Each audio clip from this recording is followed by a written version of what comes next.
Hi mga kachika! So ayan, nandito na naman tayo guys para magbigay ng update sa ating mga paboritong artista.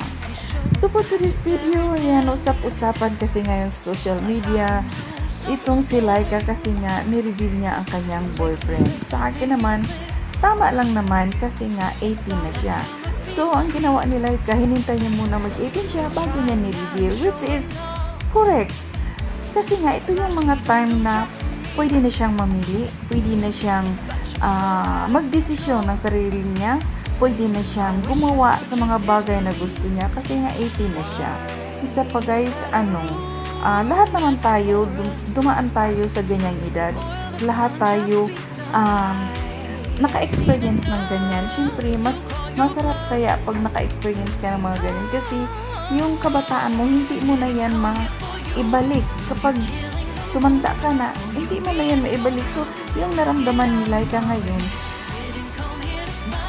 dala lang yan sa kanyang edad at it's normal sa kanyang edad. So, sana sa mga bashers, huwag naman ibasa si Laika kasi nga, andyan naman yung parents niya at alam natin na binibigyan din siya ng tamang guidance. So, sa inyo guys, anong opinion nyo?